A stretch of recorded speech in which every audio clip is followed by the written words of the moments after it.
Hello. Welcome back. Thanks for joining me. Today I'm going to go through the first mastering EQ that I started with.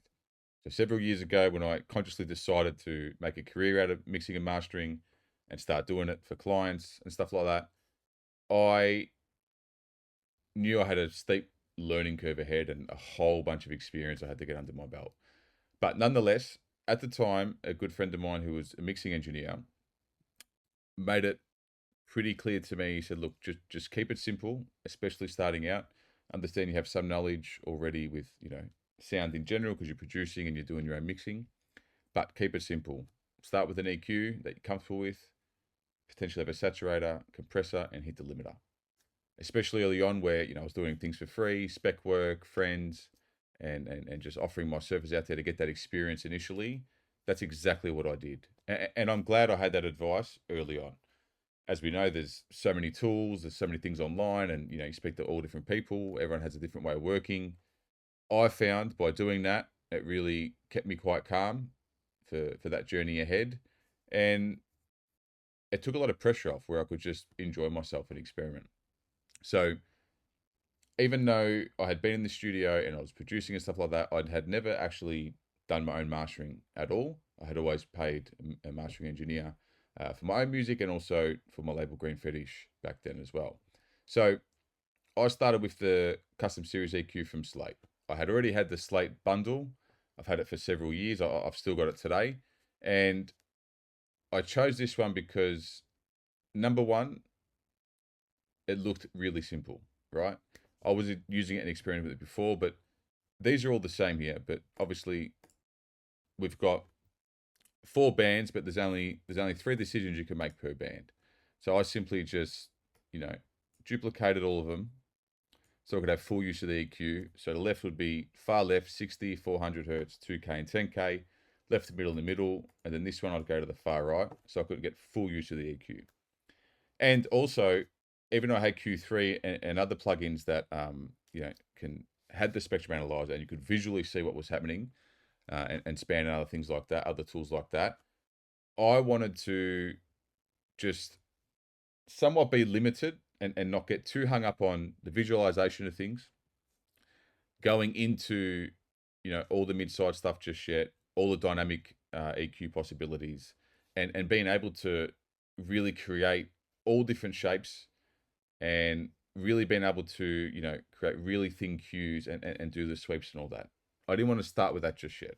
I just wanted to get comfortable with making decisions, boosting and cutting set frequencies, and seeing how far that could take me. And I'm glad I started that way because having that knowledge fundamentally, and I know each EQ, if you're using an analog emulated plugin, they're going to have different curves, they're going to behave differently. But nonetheless, this kicked it off, and I'm glad I did. So, two things I'm going to do. I'm going to run through, I'm going to put it on a pre-master of mine, on a track of mine called Grunge, and I'm just going to make some moves just so you can hear it. So, have your headphones on. But it's also one of my favorite kick EQs. And then I'll put it on a kick and we'll go through that. So up top here, I've just looped the last drop of my track. We'll listen to it solo.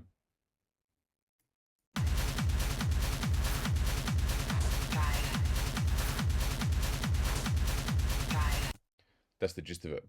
Now, it was a more Schranz influenced track. It's just the way when I was producing at the time, the way my percussion fell together with other higher end elements I had, I sort of then just created that pump and that side chain, and it ended up sounding a bit like that. So that's the gist of it, though. So I always start with the low end personally. Let's play. What I'll do is I might make some extreme decisions just so you can hear it, and then I'll dial it back and we'll go from there. But let's start at 1 dB, 60 hertz.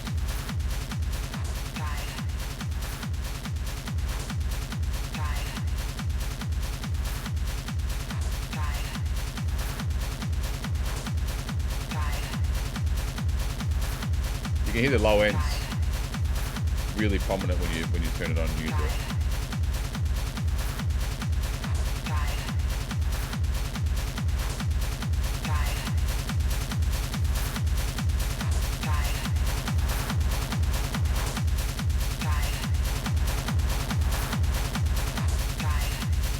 And this is how I was teaching myself early on. and it's no magic tip or trick, but I had found even when I was producing and using distortion stuff in my own way of sound designing, I always blow it out extreme to hear like the worst case scenario to then come back and make my decision. And I still do the same with in my production where, and you've seen in my other videos, I'll just crank that dry wet. Just okay, well this is the end result, and then let's go back from there. And I did that a lot starting out mastering with the EQing, just so I could really hear like whatever area I'm trying to affect, whatever area I'm working in, what's the worst case scenario going to sound. And the beauty of having these set frequencies is I can leave it there. If I'm going to crank 800 hertz, that's the realm I'm going to hear it in. Whereas with Q3, and even though I use it now and I'm more comfortable with it, back then I could dial in 800, but it's so detailed. Any which way I go, and I change the Q size, and I change it's just it was too complex at the start for me. So that's what I like about this also. You've got your set frequencies. They're there for a particular reason. They've been modeled off a whole bunch of different EQs and old analog units. And Slate has Frankensteined their own EQ. So again here.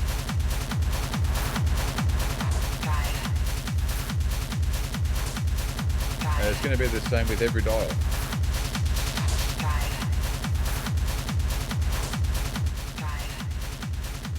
I will volume match in a second, but I'm just giving a demo what you can hear.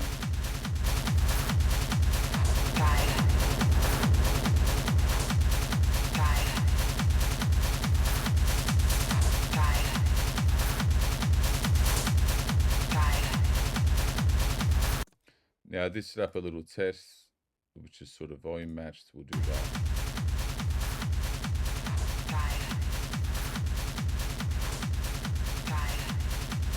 That's off now. And that's on. So that's a volume match test that I did. The volume's not that loud. I might turn that up a little bit actually. My bad. Give me a moment. So bring it in here. That's the intro, my bad.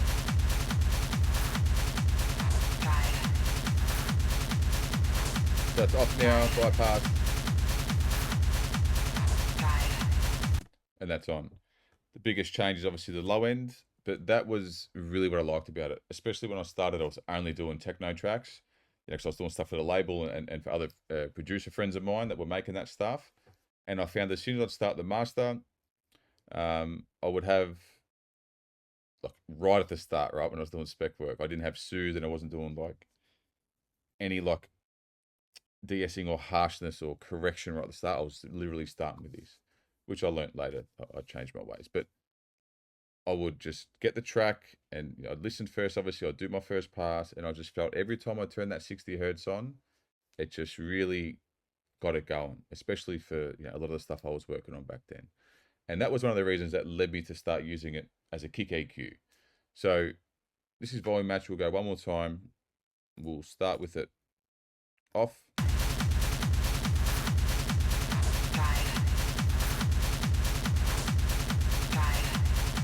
And on. Now, obviously, when I'm using it, I'm cranking it and bringing it back, but normally the decisions I land on aren't too extreme, right? The beauty of it is, though, I found the simplicity really allowed me just to get comfortable, make decisions, and really understand what these set frequencies sounded like. And I know there's in Q3 and stuff you can really dial in, but I was happy with just start, understanding 60, 100, 200, 400, 600, just keeping it that simple. And it helped a lot moving forward with my own confidence and my own experience.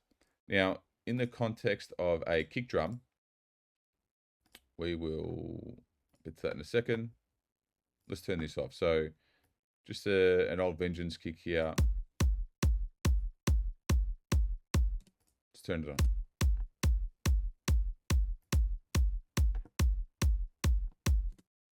I might reset this actually. I'll leave the lift off. Again, with the kick, obviously you can, depending how detailed you want to get, you could stack it like I did before. Typically, I found I didn't really have to. Maybe worst case, I was comfortable with just having two because I'd use the 100. Let's have a listen. Just turn this up a little bit.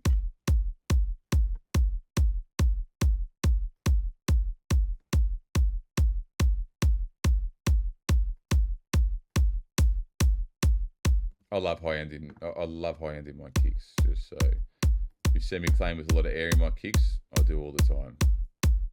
That's just how I like it, son.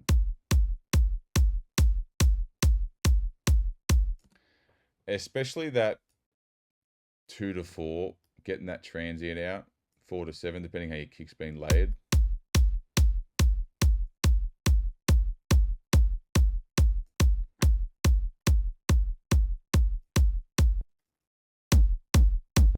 Oh, hang on, I didn't mean that.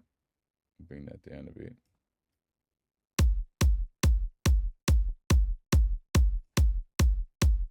Let's bring this up. The 60, I love it. Just gives it such a weight because when I checked it in plugin doctor, like let's say you boost it 2 dB, it's actually a bit higher than that. And then when the curve starts coming down, it stays at a shelf. So it doesn't just, it's not really a bell. It bells up and then rolls off all the way down to 0. And I like that.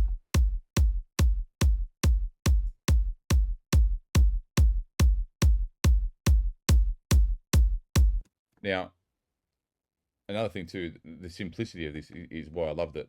You know, I'd get a kick in there, and this sort of led to how I EQ my kicks now in Pro Q3. Even though I've got the spectrum analyzer and dynamic EQ and stuff, a lot of the decisions I end up landing on a kick, being sound dependent, obviously, normally start off with the mindset because I was so used to the custom series EQ, where I'd start around 60. But it's funny, in my kick drums, I normally don't really like 60 hertz. I normally like going 40. Like I boost a lot of like 35, like 25 to 40 a lot. It's just how I do it. It's how I roll. But yeah, a lot of it, my decisions now come from learning this EQ.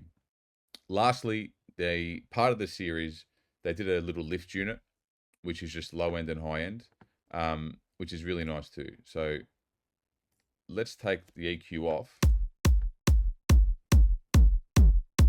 You got a big and a punchy setting.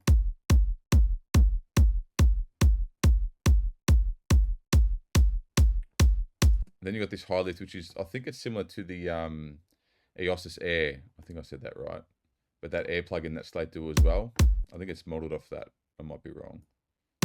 Or it has similarities to that because the custom EQ, they Frankensteined it, which is this one here. I'm sure a lot of you would know that. We'll get into that another time. But the lift module is really good just to either get the kick going off the bat, or you've done your processing, you've done some compression as well, and I found I was always putting it at the end, literally just that last lift, and it would be subtle. So if we've turned the EQ on, let's say, you know, we've taken our time and we volume match it in the whole lot, and this is the decision we've landed on.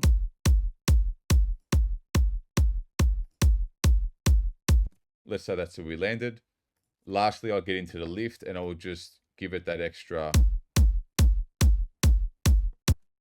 I'll dial the output back.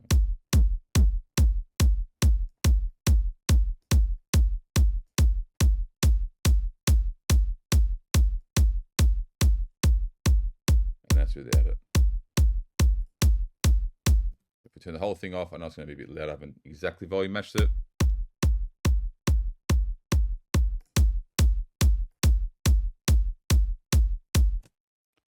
That's why it's one of my favorite kick EQs. It actually is one of my favorite EQs across the board. I think for me, it has that nostalgic attachment. Like this EQ, I went to hell and back with it, especially early on, learning mastering, working for free, getting horrible feedback, trying again, you know, that resilience of trying to get better and dealing with real life feedback from people. It's a long-term relationship I've had with this EQ. So no, that might not mean much to you, but it's been very important to me and my whole mixing and mastering journey. But nonetheless, I've actually never showcased it in one of my videos. It's not sponsored. I pay for it every month. I have for about 6-7 years. Slate's Custom EQ. If you've got the bundle, check it out. It's in the virtual mix rack. If you like it and you don't want to get the subscription, they do sell it separately, where you can just go on the Slate website and buy the custom EQ. So, I hope you enjoyed it. I hope it's helpful. Hit like, hit subscribe, and we'll see you soon. Thank you.